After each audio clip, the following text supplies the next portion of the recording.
Hello, YouTube. Brian Redgrave here, and I want to wish all of you a happy May 4th, Star Wars Day. So, today I want to have a discussion, something I've been wanting to talk about for a while now. And this will be video 2 of 3 that I said I would upload on my channel. So, I want to talk about the problem with Disney's sequel trilogy. Now, if you're a fan of the trilogy, or if you think it's the best trilogy out of all three, I am not here to argue anybody's opinion. I respect all opinions. So these are my opinions as to why I think it didn't work for me. Again, if you're a fan, that's good. These movies aren't all that bad. Some are flawed, but they're not the worst in the franchise. But a lot of people seem to hate on them, so I'm gonna see why. So for one, it has nothing to do with the fact that it was Disney. There are some people who think that the movie sucked because it was Disney and just Disney did a terrible job with Star Wars, and that is not true. That is far from the truth, because even though people have hated the last few movies, everybody seems to forget that when The Force Awakens came out, everybody seemed to have loved it. When Rogue One came out, everybody loved it. Ever since The Last Jedi, people have just completely a 180 turn and have hated everything Disney does, but that is not true. They also did The Mandalorian, and they did a great job with that. So I am not here to be one of those guys that, oh, just because it's Disney, this sucks. No, no. And if you're only hating on that, then you have a serious problem. I'm sorry. But you have a serious problem because a lot of this stuff is very good.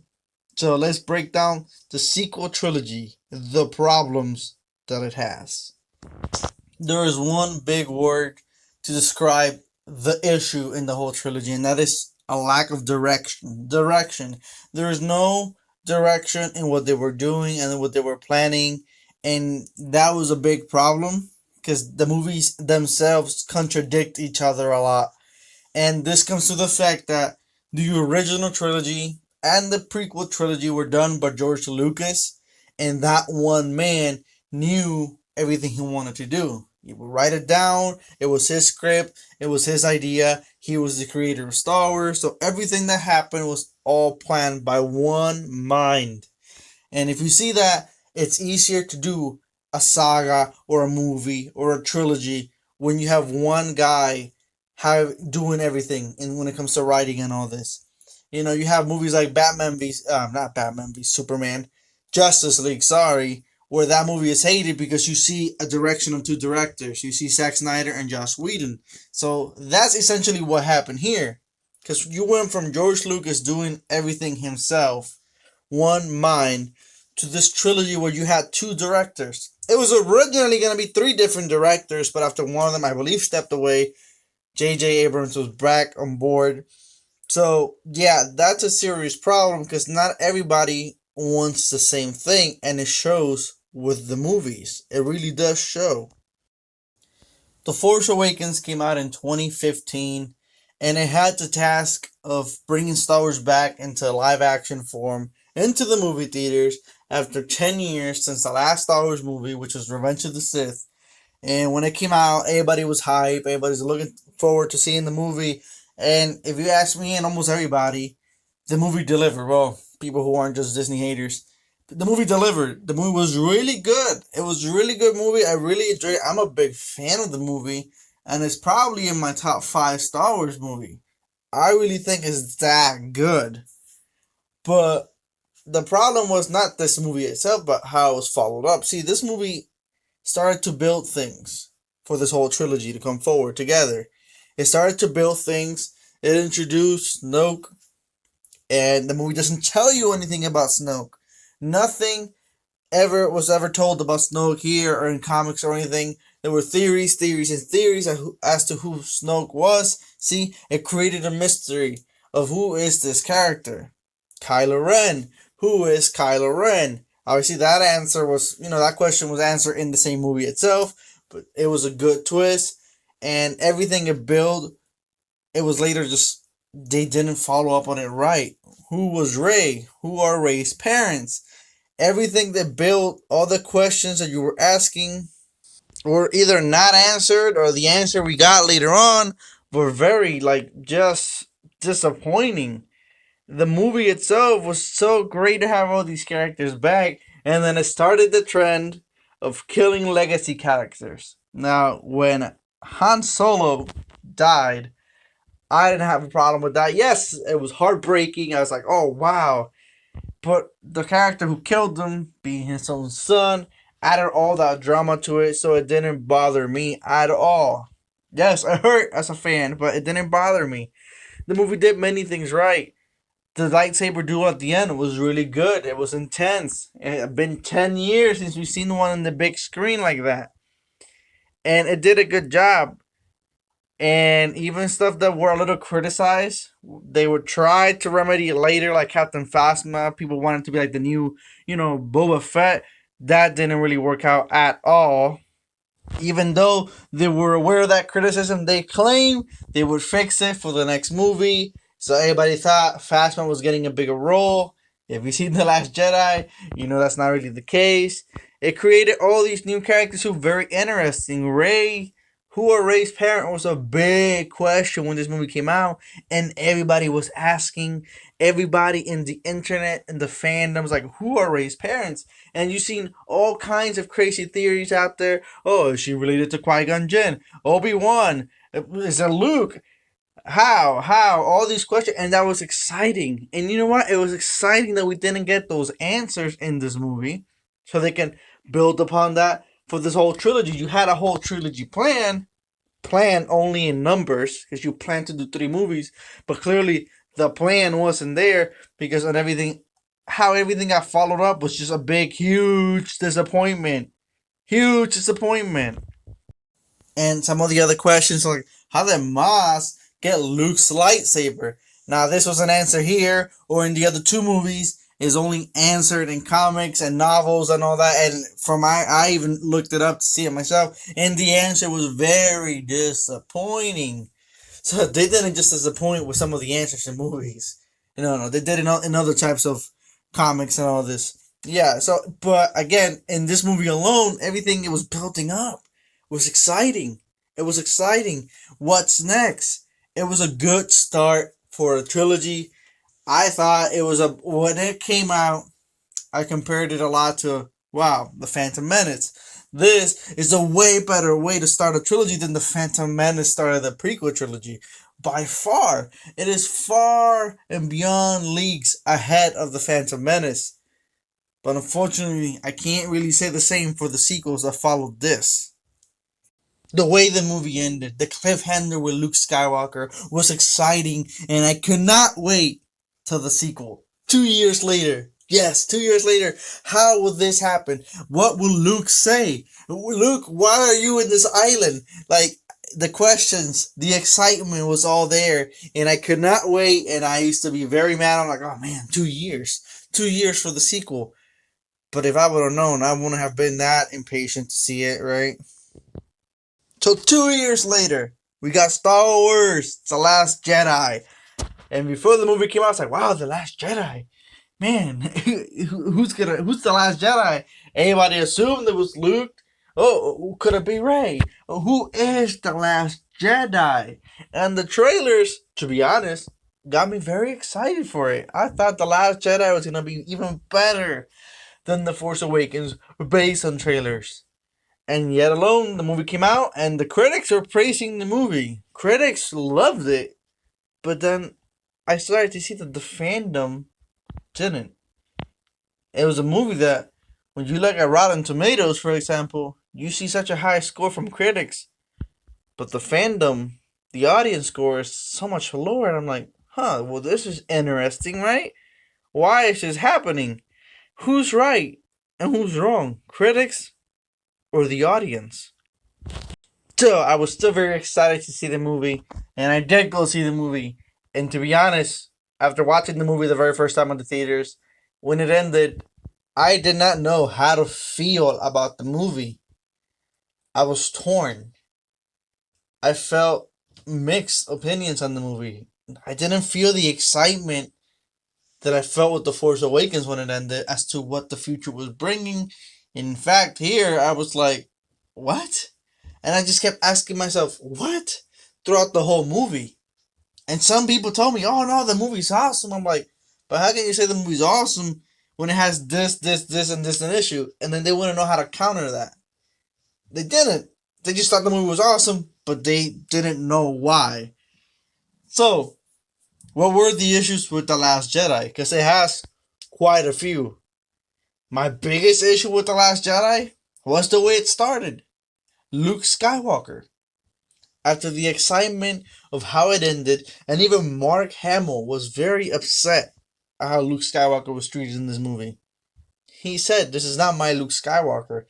And Mark Hamill, you weren't wrong. This wasn't your Luke Skywalker. The one we got here was not even. It didn't even resemble the former Jedi that we last seen in Return of the Jedi. It didn't resemble it at all. How did the movie start? With Rey giving Luke his lightsaber, and he just throws it all the way back there. He just throws it behind him. When I seen that, I was like, huh? What? I was like, what's going on? And even Mark Hamill said that when he was first shown the script, that around him, there were a bunch of rocks floating around him, that it showed him that the Force was super strong in Luke. But yet, that's not what we got.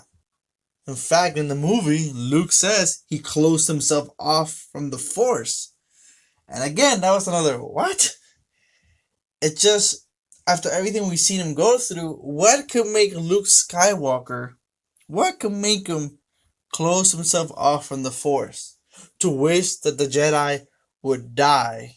What would make him change his opinion on a lot of matters? And the problem is, the answers that we get here essentially get contradicted later on in The Rise of Skywalker. So, what made Luke go into this island? Kylo Ren.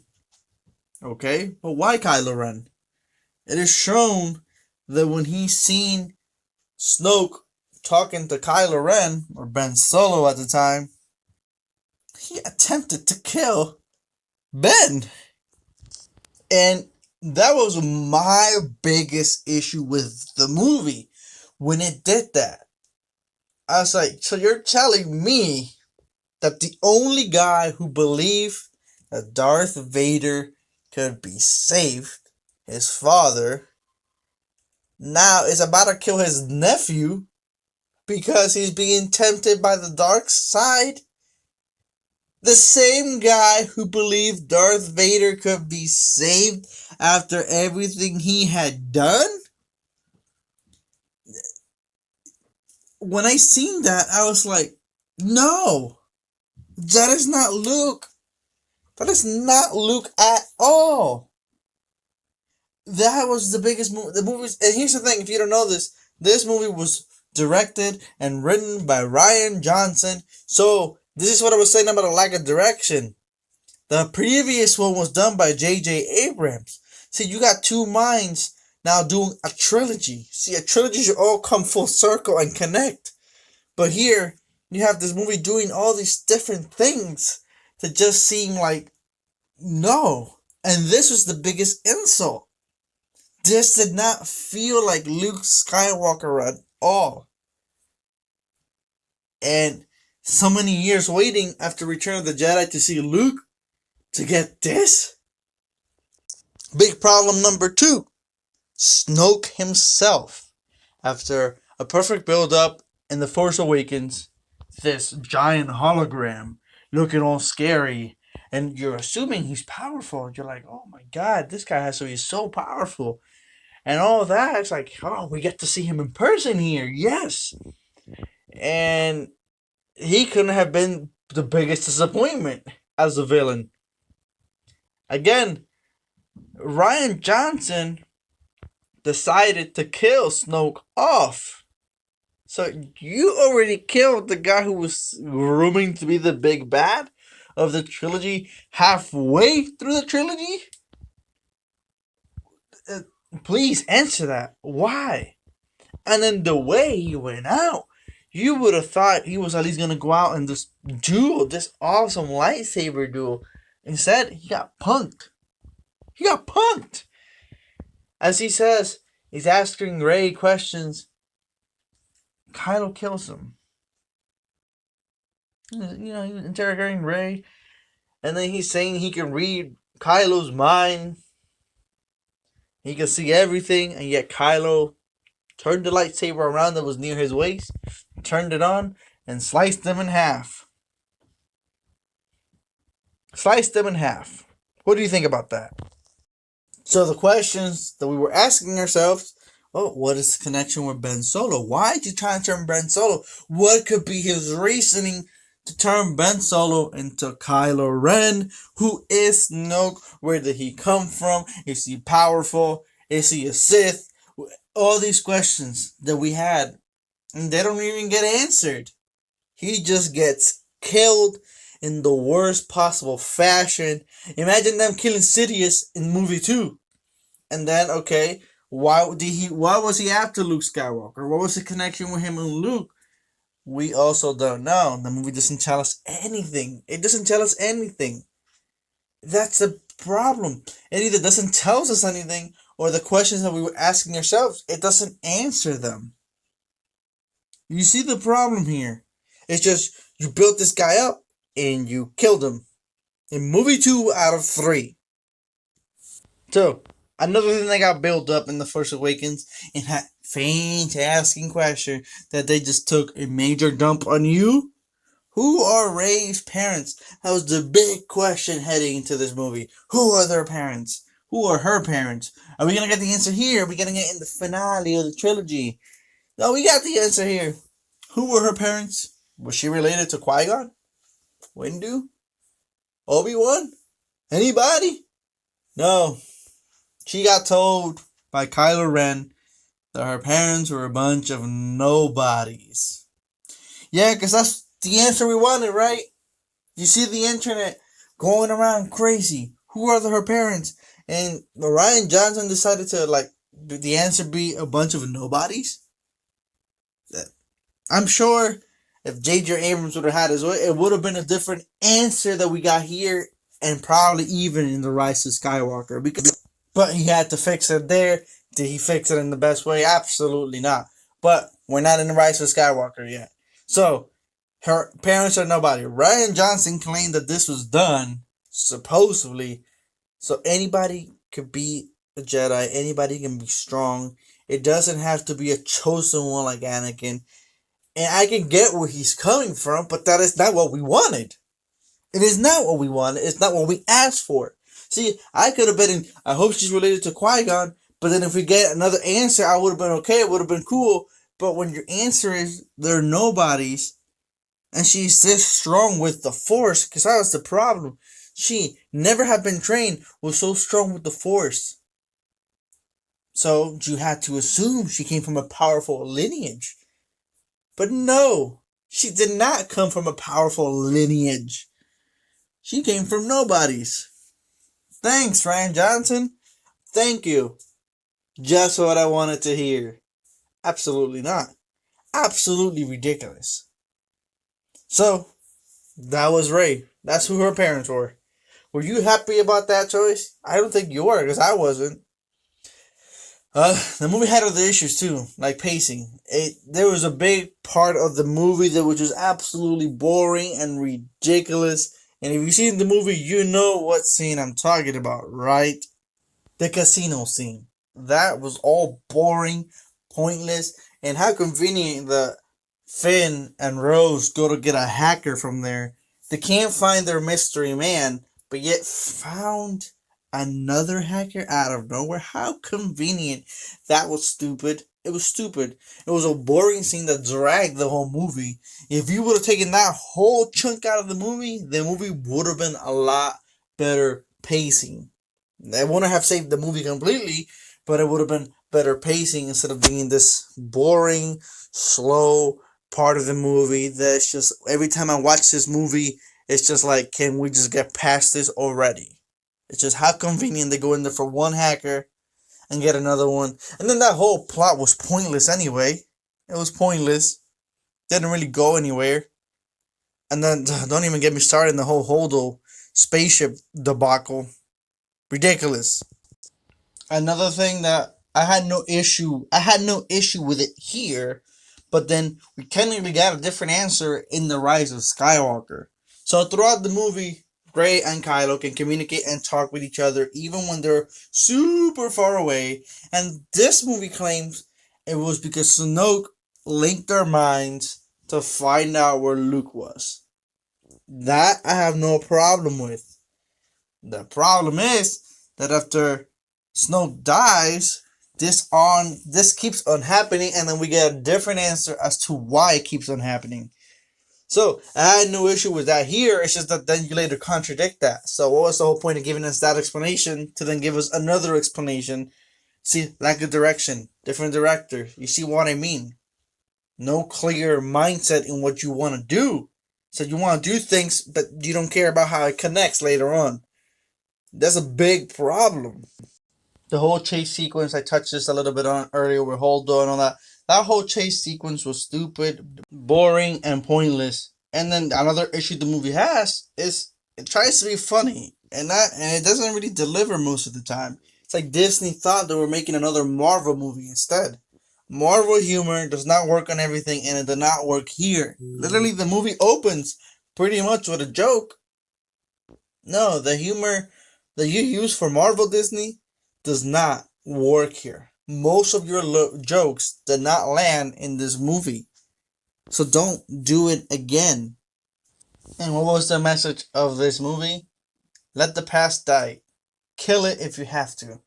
Yes, what a way to tell your fans essentially what you're doing, because you also then kill Luke Skywalker. And while I understood Han Solo's death, Luke's dying here was very unnecessary and underwhelming in how it happened. So at that point, we're all just thinking, okay, they're just gonna kill all the legacy characters at this point. Luke did not need to die in this movie. If you were going to kill Luke, he should have died in the finale, not here. And the way he died was very underwhelming, considering at one point he was the strongest Jedi. Yes, he wasn't so anymore since he closed himself up from the Force, but it was just a pathetic way to go out. He never even left the island. That was The Last Jedi and the many issues that it really had. And a movie about killing the past and moving forward, and then the next movie is about looking at the past and going backwards. Yes, because J.J. Abrams came back to the finale. He did The Rise of Skywalker, but how do you continue something that you didn't do? You know, you had everything built up and somebody else just destroyed it. So J.J. Abrams does episode 7. You have somebody else do episode 8 for him to then do episode 9. But you see the problem in that. You're just hearing what I just said, right? A guy who started everything has to end it, but he had no control over what's in the middle. If he was going to do 2 out of 3, granted, it was originally going to be 3 directors that were different, one for each. He should have just done all 3 movies, and I tell you, this would have been a lot better. I bet on it. So after the fans' backlash due to The Last Jedi, J.J. Abrams' Episode 9 didn't really become of let's do my vision, let's finish it. No, it became a movie about responding to the negative feedback of The Last Jedi. And that's what Rise of Skywalker does. It tries to fix everything that was messed up in The Last Jedi. It just doesn't succeed, and because of this, it just creates either mistakes or contradictions. So, 2 years after The Last Jedi, 2019 came around, and we saw the finale of the trilogy, The Rise of Skywalker. But here's the other problem the movie faced. It was no longer just ending the trilogy, it was ending the Skywalker saga. The 9-part film saga was ending here. So this movie had a lot of jobs to close the trilogy, fix The Last Jedi's mistakes, and close the 9-part saga. That's a lot for one movie to do. That's a lot for one movie to do. And just the movie, while not bad, also had its problems. It wasn't the worst, but it wasn't better than The Force Awakens. It was slightly better than Last Jedi. It was a lot better than The Last Jedi, despite all the problems that this one has. Now, I talked about the issues in this movie in my review, which I uploaded earlier today. That was video one of my Star Wars videos from today out of three. So I'm not gonna really go and talk too much about it here. I'm just gonna speed through some of them real fast because, like I said, it's already on my review. Go check it out and see my opinions on the movie. So let's talk about some of the issues in the finale and how it contradicted The Last Jedi. So let's get started with The Rise of Skywalker. Rey's parents were nobodies, but her grandfather was Palpatine. See, there you go. You contradicted Rian Johnson's message. And yes, they were nobodies, but her grandfather was Palpatine himself. See, pointless, stupid, a dumb reveal. It was absolutely ridiculous. And that was just. Here's the thing. They claim bringing Palpatine back was always the plan. No. You know that's not true when you watch this movie. You know it's not true. It was only done because Rian Johnson chose to kill Snoke. And here's the thing, they brought Palpatine back. That was pointless. It hurt the ending of Return of the Jedi badly. It hurt Vader's redemption. So instead, okay, yeah, that was always the plan to bring him back. No, it wasn't. Don't lie to my face like that. No, it wasn't. And then they don't even tell you how he's alive. You have to go and read comics to find out. As a movie, you shouldn't have answers like that elsewhere. You should have them here. See, comics are good to build more lore for movies and stuff like that. Yes, I agree. But such a reveal did not deserve to be out of the movie because Palpatine is a clone. But if you watch this movie only, you would never know that. And then the movie doesn't tell you how he's even alive. You see? Another problem. Snoke was then created by Palpatine. So you build him up in The Force Awakens, we're intrigued. You killed him in The Last Jedi, and in this one, we find out he was created by Palpatine. Again, he was just one of many created by Palpatine. Again, it's pointless, and this was all done because Rian Johnson decided to kill Snoke. Why did he even kill him? What did he get out of it? Absolutely nothing. And that alone frustrates me beyond understanding. It's a huge problem. Let's just move on from this. Because this alone is stupid. Palpatine's plan is beyond stupid. And I don't care if you tell me, oh yeah, but in this comic. No, again, comics aside, when you watch a movie, the movie should give you those answers. And his plan, based on the movie alone, is absolutely ridiculous. He was also underutilized beyond understanding. He didn't do anything in the movie. Showed up in the beginning, shows up at the end, doesn't fight at all, no lightsaber duel. All he does is shoot lightning and essentially kills himself when Rey reflects the lightning. Dude, stop shooting lightning. Did you not learn from when you face Windu? Underutilized, did not do anything special in the movie, and it's such a shame because he's such an amazing character. He's the one constant character in all three trilogies when you think about it as villain wise, anyway. Well, not even villain wise, because like Luke in the prequel trilogy, he's really the one constant character in all three trilogies. And it's just, they brought him back really for nothing. He did nothing special in the movie. And it's such a shame. The actor's great, the character is great. He was only brought back because they killed Snoke off. I don't care what they tell me, and they lie to me.